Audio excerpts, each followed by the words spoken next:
The time is 7:07 PM and we call the meeting to order and ask our clerk, to please call the roll. Trustee Martinez. Trustee Blair. Present. Trustee Kagan. Present. Trustee Analees. Present. Trustee Krusek. Present. Trustee Page. Present. Mayor Cunningham. Present. Quorum established. Thank you very much, everyone. I'd like to please ask if you would join us in a moment of silence as we dedicate our meeting to the Russell family in remembrance of Melissa Sue Russell. Our thoughts, prayers, and hearts are with the Russell family, their friends and their neighbors, all and everyone, all who were touched by Melissa. Together, we honor her memory. We send our deepest condolences.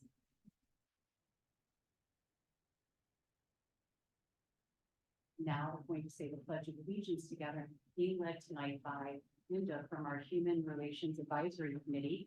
She's going to lead us in the pledge. Thank you very much for. We pledge allegiance to the flag of the United States of America. And to the republic for which it stands, one nation, under God, indivisible, with liberty and justice for all.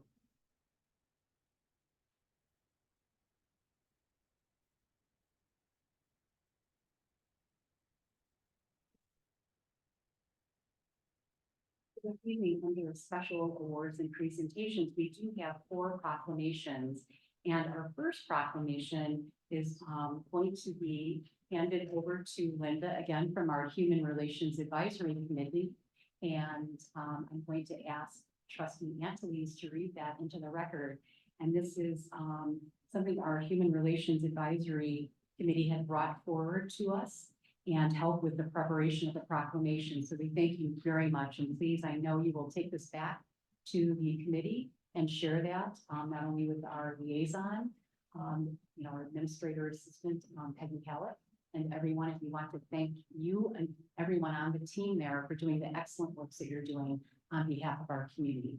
So thank you very much. And Trustee Anteles, if you would please. Thank you, Mayor. Whereas autism spectrum disorder is a neurodevelopmental disability that typically appears during early childhood and it can impact one's social skills, communication, relationships, and self-regulation. Whereas in 2007, the United Nations sanctioned April 2nd of every year as World Autism Acceptance Day. The goal of this day is to create a more balanced discourse in which people with autism are viewed as more than just the sum of their differences. Whereas in April, we recognize those with autism by acknowledging their hurdles and celebrating their achievements. We commit to helping those on the autism spectrum reach their full potential by providing supportive resources and breaking down social barriers. Woodridge is committed to providing a safe, nurturing, and welcoming community to all citizens, including people with autism. Therefore, on behalf of Gina Cunningham, Mayor of the Village of Woodridge, DuPage, Will, and Cook Counties, Illinois, do hereby declare program April 2024 as World Autism Acceptance Month. Thank you very much. And we do thank you again, Linda, for all of your excellence and hard work with every team member of the HRAC committee. And we thank you for taking the proclamation back to the committee. Thank you again. I'd like to give you a round of applause for all your hard work. Thank you. And our next proclamation is National Public Safety Telecommunications Week, and Trustee Blair, please. Thank you, Mayor. Whereas DuPage Public Safety Communications, known as DUCOM, plays a vital role in the protection of human life and property in our community,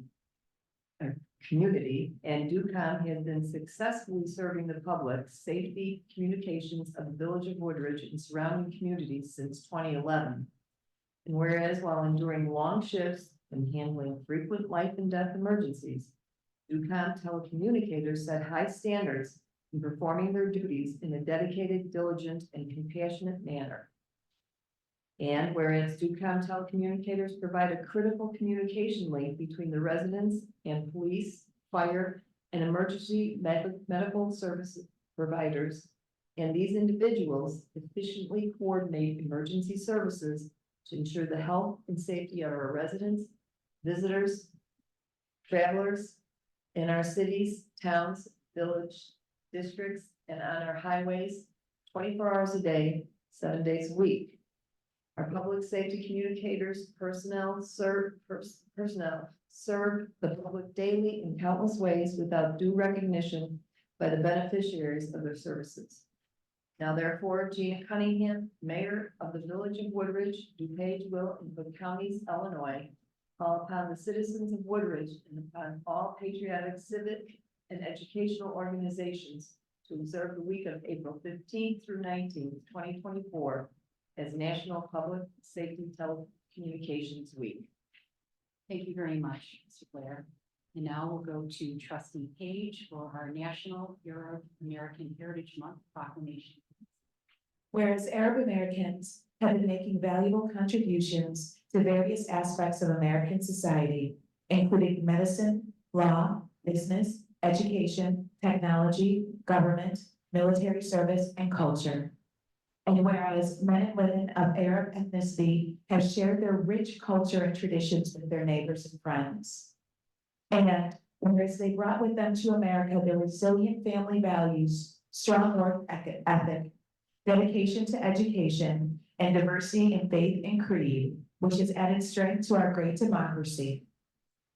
And whereas Arab Americans join all Americans in the desire to see a peaceful and diverse society where every individual is treated equally and feels safe.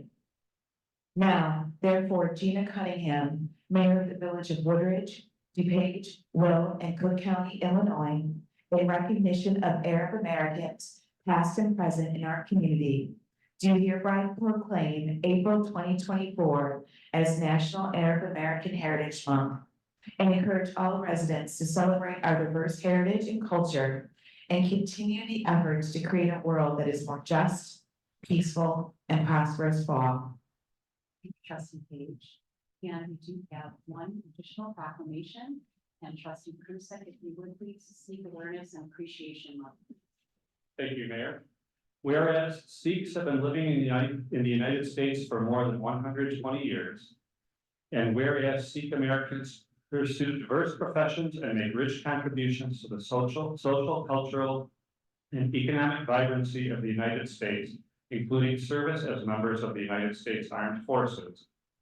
And whereas Sikh Americans distinguish themselves by fostering respect among all people through faith and service.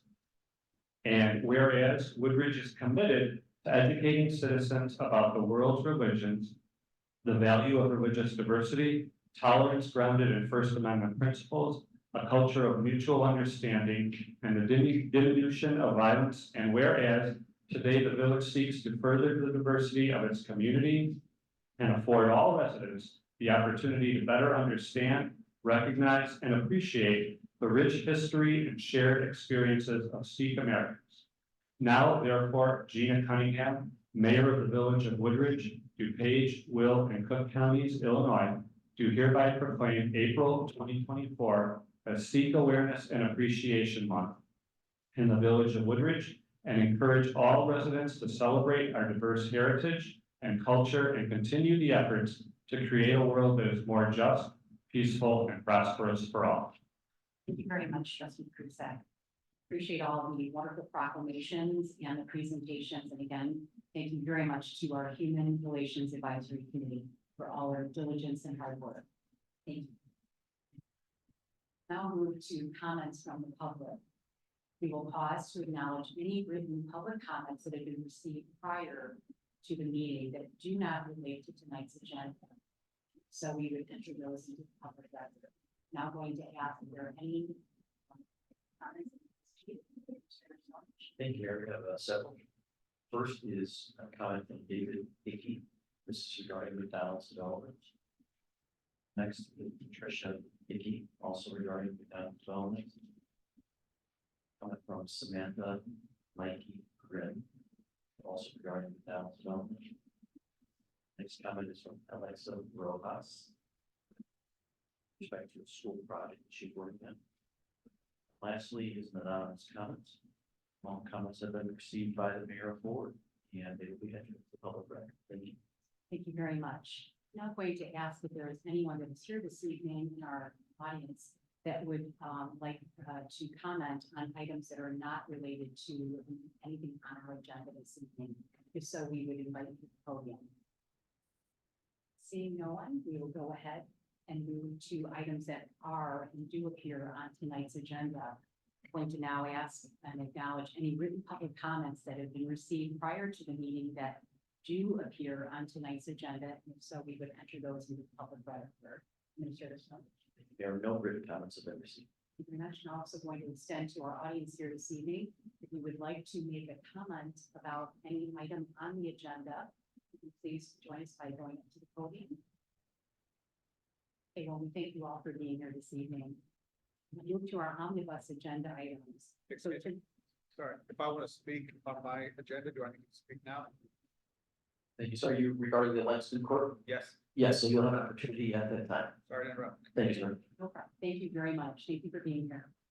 So we'll now move to tonight's omnibus agenda. I'm going to ask please for a motion to approve items A through C.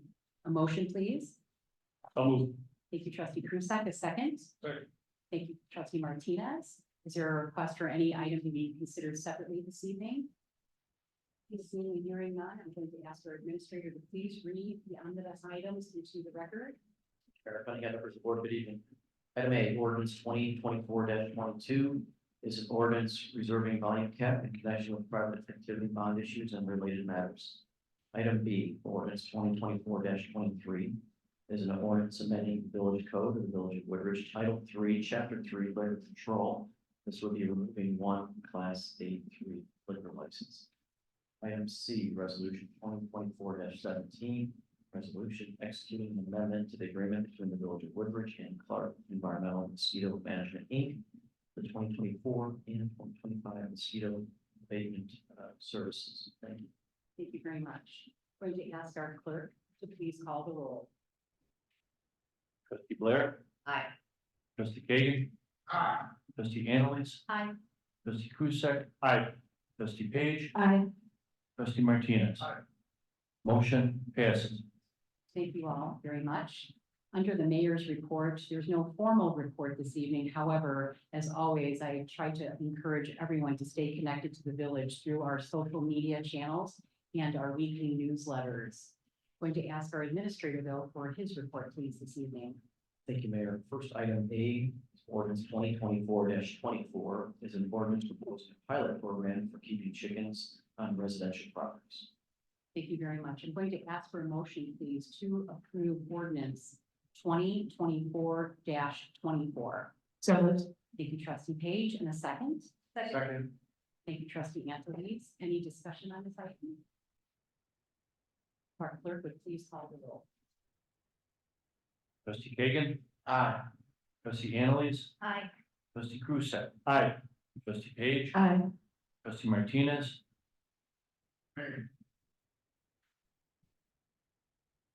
Trustee Blair. Aye.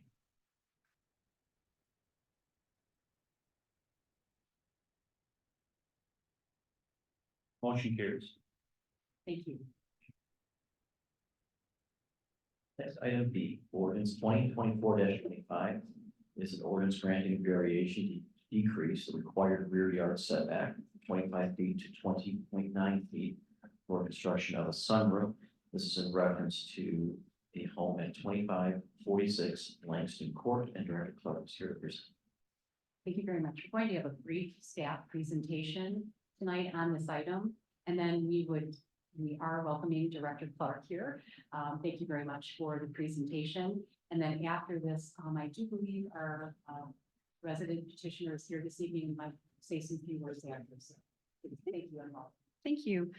Good evening. What I have up on the screen there is the Hobson Hill subdivision, which is a subdivision that was developed around 2017 as a planned unit development. And planned unit developments have been commonly used in our community in order to encourage development that maybe wouldn't otherwise happen because there's some challenges with maybe the site or topography or whatever, but it basically allows the village to negotiate with the developer a specific set of rules to create the subdivision that's desired for the community. And in this particular subdivision, when it was developed, it was granted relief on the lot size, the lot width, the lot area. And that was in order to get the design that Pulte was wishing to bring to the community and ultimately what the community decided. Some of the consequences of that, though, it does then limit in the future the homeowners on what they can and can't do on the property based on the bulk regulations. So, maybe that's just something that isn't always thought of afterwards, but it was heavily reviewed as far as the subdivision coming forward. And it was known that there would be some smaller lots than normally allocated, and also FAR was looked into as well, because that also limits the ability of homeowners to place other structures that would increase their floor area ratio. And why that's important is floor area ratio does have an impact on general stormwater. The more lot you cover, the more stormwater that has to be addressed. So that was kind of all part of the original subdivision as it came forward. And that's the location there along 355 there, but accessed off of Hobson Road. The subject property is in yellow, and it is one of the lots that abuts up to a stormwater detention pond that was discussed in the original review, and it was particularly required to have some additional screening and landscaping to buffer the subdivision to the north, which is attached single family from this infill development. The survey is on the left, which shows a 50-foot wide lot and about 126 feet deep.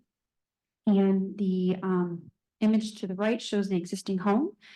And the area in red is the area that the homeowner would like to extend a 3-season sunroom. And they also have an existing patio that is built there now.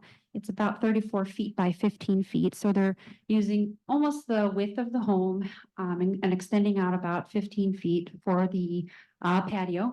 Patios and other accessory structures are commonly allowed to encroach within the required yard. They're not viewed as a permanent structure.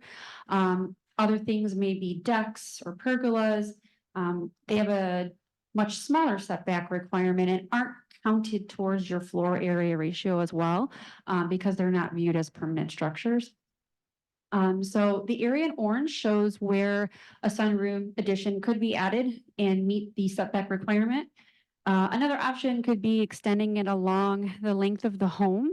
But understandably, there's windows there and probably not as desirable for the homeowner because they would be kind of concealing those windows, which brings light in. But this just shows the exhibit of what's being proposed and some alternative options that would comply. Here's the rear of the homes there that are adjacent to the subject property. As you can see, they have some varying elevations in the rear. Some do have that bump out. The neighbor to what be the right has the bump out. In addition, has added a, I believe it's like a pergola and some patio. And that was understandably why the homeowner came and said, well, what I'm proposing isn't going to be extending out farther than what the adjacent property owner has. And again, pergolas are viewed as not a permanent structure, and they are allowed to encroach farther than what a sunroom would be allowed. But this just gives you an exhibit of what the rears of the properties look like.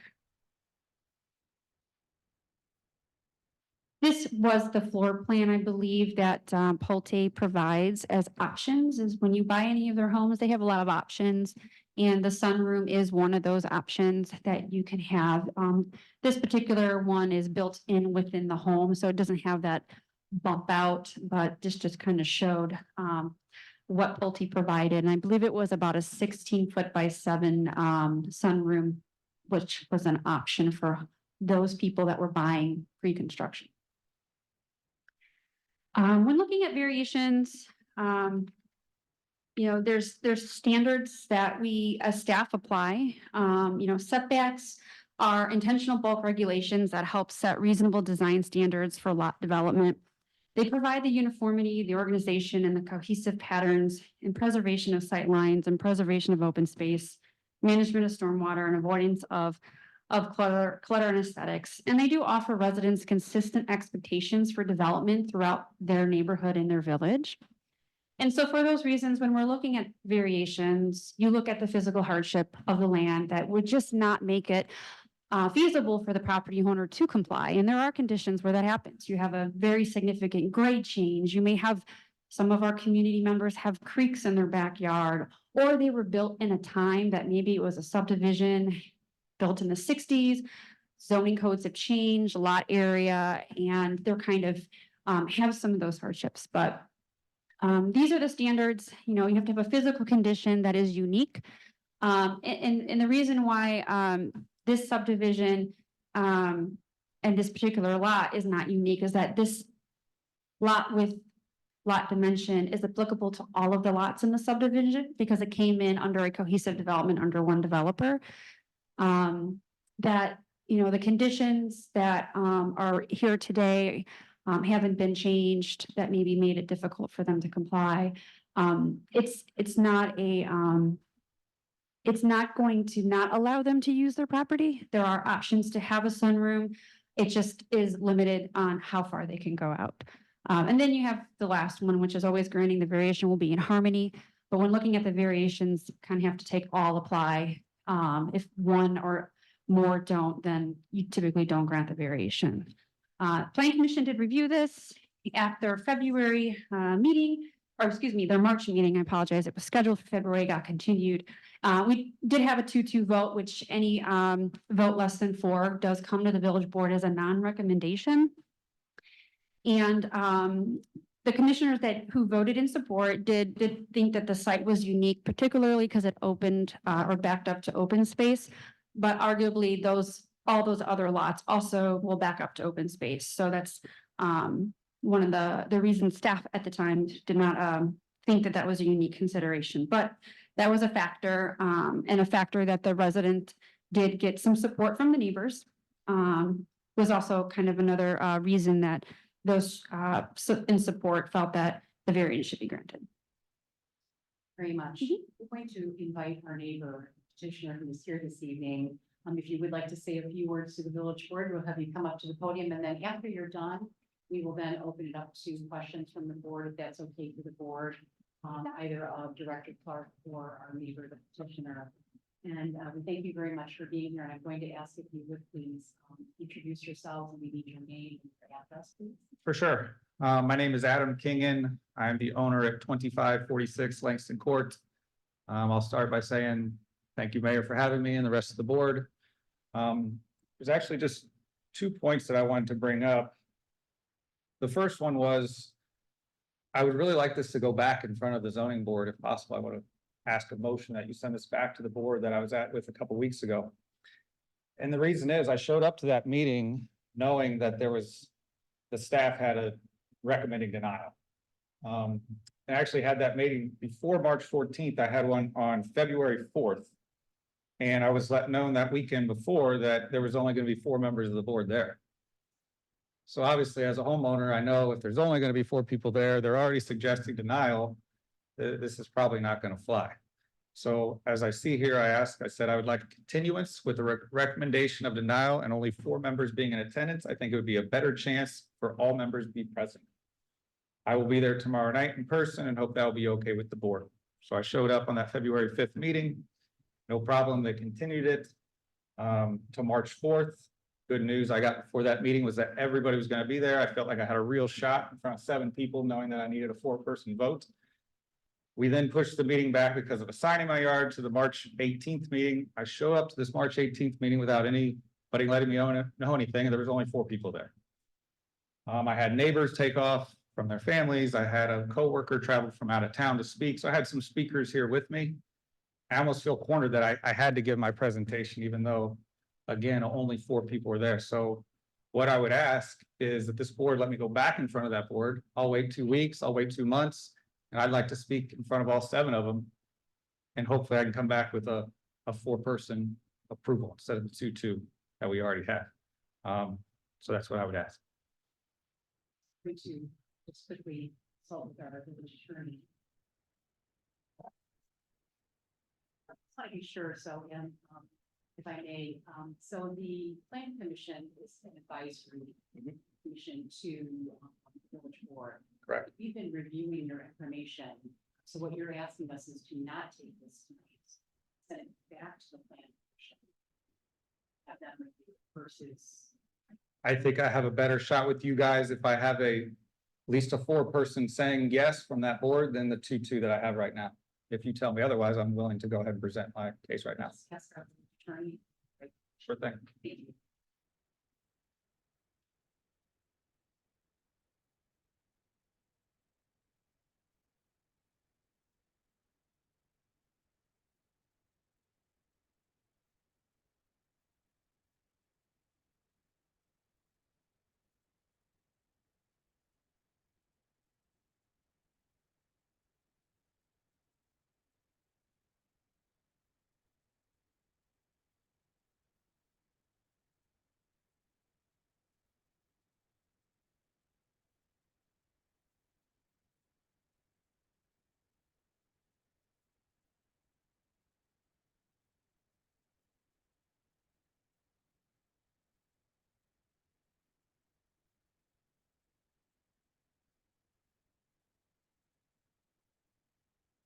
So what we would probably need to do is just, board is aware of what you've requested, I want to honor your request. However, again, I just want to state that they are a recommending body, we have reviewed this, and it's a different board. Okay. So I'll leave it up to you, Well, but I would need to have a motion to come from the village board to remand this to a future date. Yeah, I guess with that said, I'd like to go ahead and just give my quick 4 or 5 minute presentation so we can sort of, I don't want to say get this over with, but know sort of one way or the other, which way it's going to go. If that's, Just a moment, just thank you for your patience in this process. We're sorry that we did have, the one meeting did not have a quorum. So I do apologize for that. It's not the normal actions of our planning commission. I understand. Thank you. Please go ahead. Thank you very much for being here. Thank you. Just to sort of, I'm gonna skim through sort of a couple things here. I started this presentation or started putting this together in September 6th of last year. I got the idea of building a sunroom on the back of my home. I immediately knew that I wanted to go out 16 feet. I knew that I was allowed to go out 12 feet. But I felt like I wasn't getting much help from the staff. And I'm not gonna go through all the emails, but they would send me messages without a land-based hardship. We see no clear path. I invited them out to my house to look at the property. I don't think a one-off variance request is a reasonable request. And again, I felt like I was getting no help. Long story short, what I think it is people aren't aware, our village or this board was not aware that this is happening everywhere. I own this sunroom company. I started it in 2010, and I get variances all the time for work that we do. And just want to hold up this little map right here. We're obviously in Woodridge there in pink. 37 out of the last 39 variances that we pulled all over Chicagoland have been approved. Let me repeat that, 37 of the last 39. And I went through 4 or 5 examples at the zoning board meeting, but they're all basically like this. I need 4 feet, I need 9 feet, I need 6 feet. So this is happening all over the place. And I feel like when I came into the village I live in, it was just a line in the sand. Hey, the answer is no. It's just a firm no. So it boggles my mind that I can build sunrooms all over Chicagoland, but at my own house, I can't do this. So the 5 points that I think are the biggest advantage to me, number 1 is the structures next door. Can I hit this computer? When you see these structures next door, I'm right there at 2546. Looking at this picture from this way, you see the one to the right of me, there's a pergola that's going to come way out past.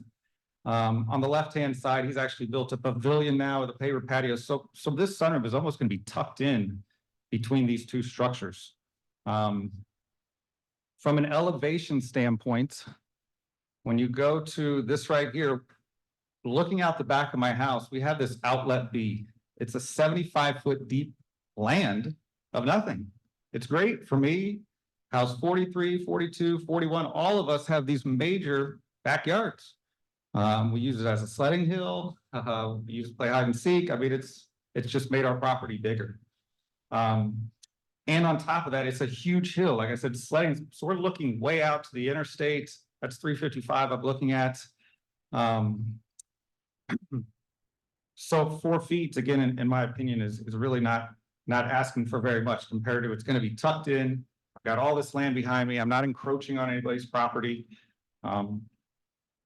Number 3 is the support that we've gotten.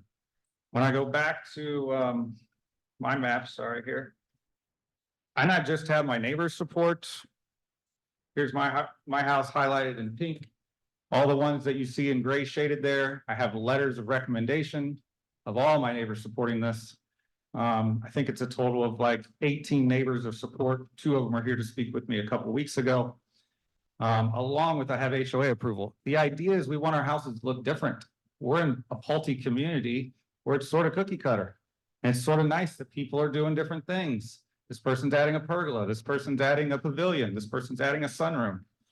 And I think what sort of hit home with me is I've lived in this home, I built it 5 years ago, is we've always wanted to add a sunroom. Number one, this is what I do for a living, and I'm only asking for 4 feet. This doesn't mean just because you let this person does it, means everybody else gets to do it. That's, in my opinion, not the point of the zoning board. If you look at the facts of this, all the support that we have, everybody around us wanting us to do this huge piece of land behind us that we're not encroaching on, I see no reason why I can't get that 4 feet and hopefully build this sunroom for my family. So I'll leave it at that. Thank you. And open any questions if anybody hasn't. You're welcome.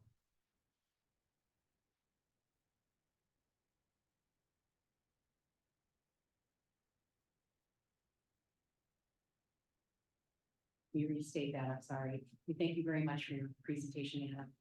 We'll now ask the village board if there are any questions or discussion on this item, either for the petitioner, our neighbor, or the village staff, director. And Trustee Ellis? Trustee- Dr. Clark, can I ask you to, it's goes over to slide 1 for the Pulte.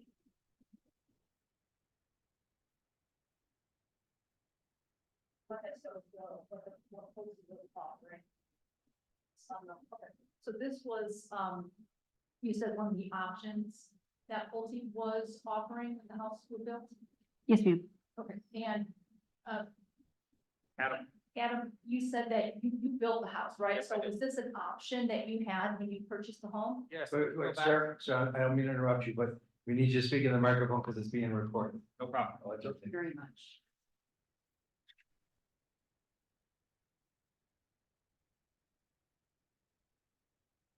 Yes, it is the sunroom. I have the sunroom. If you look at my house right there, it's the room that's right inside the sliding glass door. So it's not a sunroom. It's a drywalled room that's part of my house. Now I understand Pulte called it a sunroom, just like they called my dining room a cafe and they called another room a den. They call it what they want. But it's not a true sunroom. It's just a window. It's what they're calling a sunroom. So yes, I have that exact model. Gotcha, okay. And you're asking for a variance of the 4 feet, so you're allowed 12. Yes, I am. Is there a specific reason that it has to be the 16? I just feel like with the size of my family, also my patio goes out. That patio right now you're very close. It goes out 18 feet right now. So I'm not even going out that full 18 feet. I'm going out, so I'd like to go out 16 feet. I just feel 12 by the time you build it is not deep enough of a room. You said that there was 37 communities that allowed a variance. Were all those communities built 2017 and they prior or old? So I sell about 90 sunrooms a year, and probably 5 or 6 of them a year get variances. The examples that I have with me are all 2023 and 2022. All the time. Yes, I've gotten 2 already this year. And communities right around us. I just feel like it's funny. Zach, my coworker, came and spoke a couple weeks ago. He said, "I don't understand. This is, I don't want to say easy, but this is literally happening everywhere."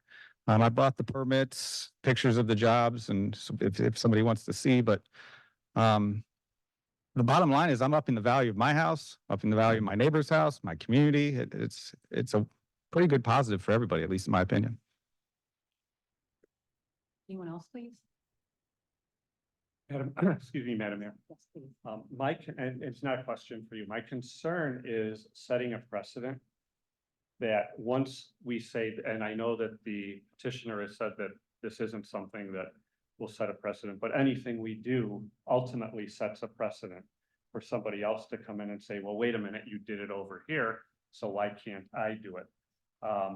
And I get why you would like to build the sunroom at that size, but I just don't see that in this particular case, because we are talking about a planned unit development where a lot of exceptions were given to Pulte at the time that they came in to do the development. I just don't see a reason here that the variance would be granted because it will create a precedent. Thank you, trustee Krusek. Anyone else, please? Madam Mayor, Yes, please, trustee Martinez. trustee Krusek pretty much covered part of what I was gonna say. I don't understand, with all due respect, why 4 feet is so important. We need to stay within the parameters and the codes of the establishment. Because once you make a change in one house, it will impact many other houses in that particular area, or any of the other residential areas in Woodbridge. So I have a concern that if we approve this request of granting an additional 4 feet, you know, a 12-foot sunroof is very nice. So I don't know what the difference is in,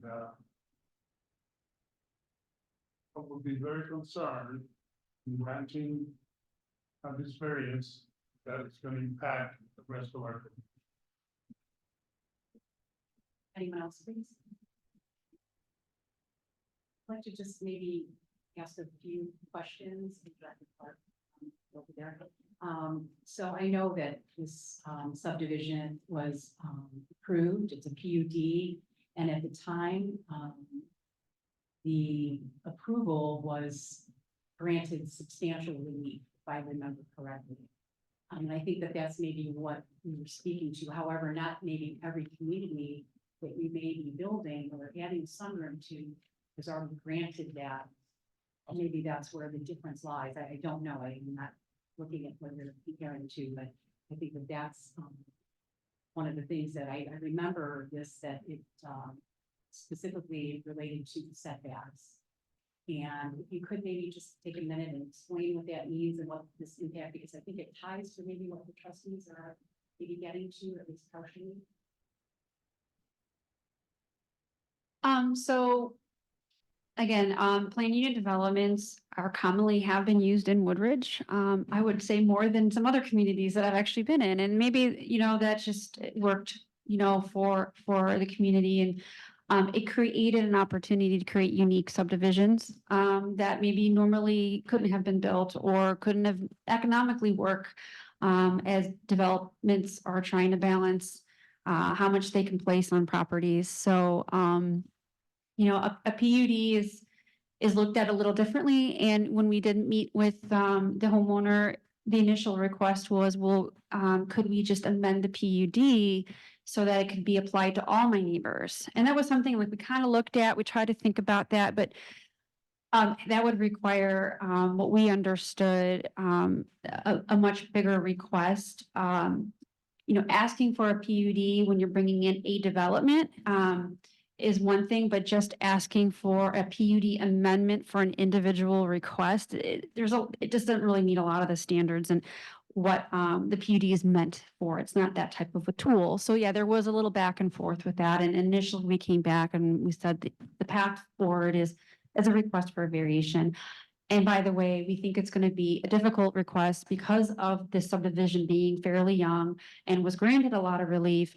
This being the first request that we could find information or knowledge on, in this specific subdivision. And even as a whole in our community, there was like maybe one or two variations granted, and they had very different unique situations. So we always try to guide applicants and let them know, always have the right to go through the process. But we also like to set expectations and say, this is gonna be difficult. And that's when we communicate it's gonna be difficult for us to support because of the standards we have ahead of us. In that this would, in this particular subdivision, because the subdivisions all are relatively the same, arguably, you could say that another neighbor could move forward, and this would be the very specific case you would look at because all the conditions are relatively the same.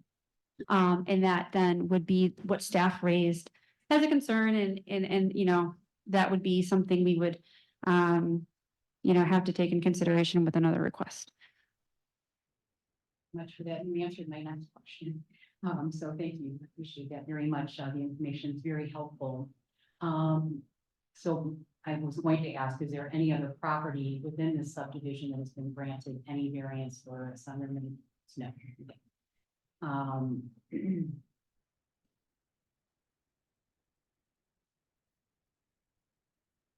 guess I want to ask the question as a follow-up. I'm sorry to do that to you. So if additional variances similar to this nature or of this nature would are granted. So I'm looking to the future as well. Could you please give us, myself and the board, a sense of what are maybe impacts or implications of if we do grant the variance here, in terms of the stormwater specifically, because that's been the area that I personally have wanted to ask.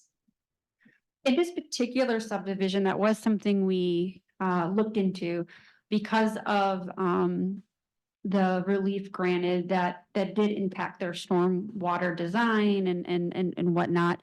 And that was a concern that if there was a relaxation of the granting of variations here, at what point would this particular subdivision tip over with the stormwater issue? And that'd be something we'd almost have to be calculating as we go. The chances of everyone coming in and wanting to do additions, probably fairly low, but it was a factor. And then in general, when variances are granted without true physical hardships on the property, at some point you start diluting your code.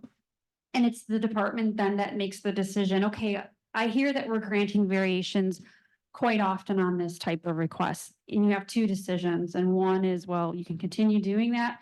But it makes it more difficult for staff to say that, no, you can't, you don't meet the requirement, or to deny it. Otherwise, or you make a text amendment. You say, this is something we're comfortable with. We're happy with having more dense types of structures on homes. And we just went through a comprehensive zoning code, and this was not an item that really was brought up. But I always look at when you start seeing consistent relief being given when there isn't a physical hardship, then you really need to make a code change. Because that might, again, you're watering down your code. And granted, setbacks create as much as we like to have, organic type of developments, the setbacks and the way we structure our communities and developments does kind of set the tone on what a lot of people expect when they live out in the suburban community. They know that someone can't build all the way to their lot line, or you're going to have open space, and the road widths are the road widths. It's kind of designed for that. So it's just one of those things. When we look at variations, we try to look at the physical hardship that doesn't make it possible to come with the code. Any other questions? No one?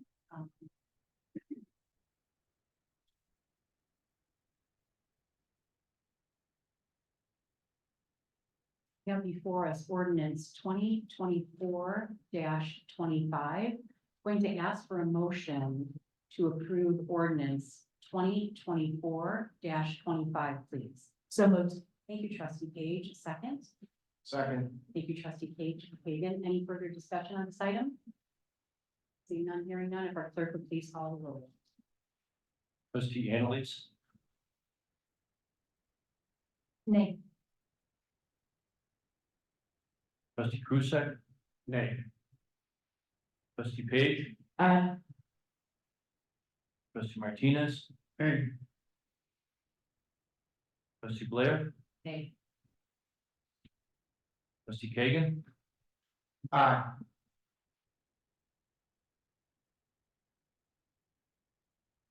fails. That's a yes. Thank you for your time. Thank you very much. Sir.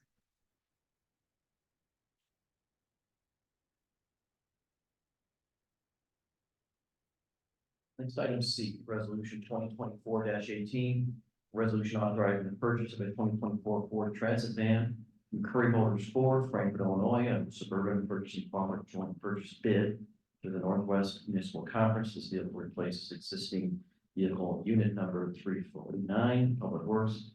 And it's a 2014 Dodge 2500 ProMaster van that is being replaced. Thank you. I'm going to ask for a motion to approve resolution 2024-18, please. So moved. Thank you, trustee Blair, a second. Second. Thank you, trustee Krusek. Any discussion on this item? Seeing and hearing none, if our clerk would please call the roll. Trustee Krusek. Aye. Trustee Page, Aye. trustee Martinez, aye. trustee Blair, Aye. trustee Kagan, Aye. trustee Annalise. Aye. Motion passes.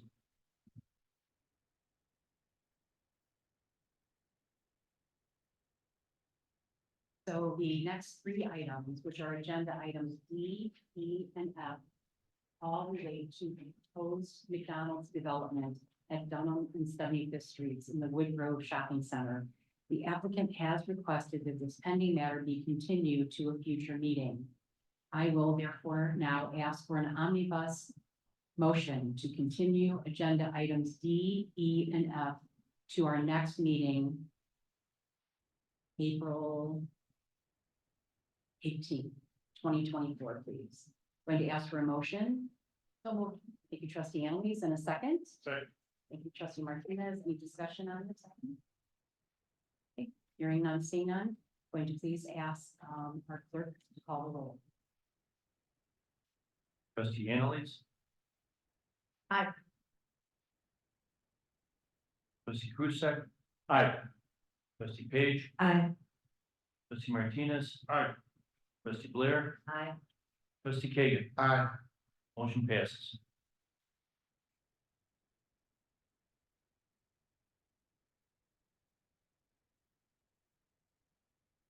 Thank you, everyone. With no further business to discuss this evening, going to ask for a motion to adjourn this regular meeting of the village board. So moved. Thank you, and a second. Thank you, trustee Annalise and trustee Krusek. All those in favor, please say aye. Aye. Anyone opposed? Motion carries. The time is 7:55 PM. Please take great care and thank you very much.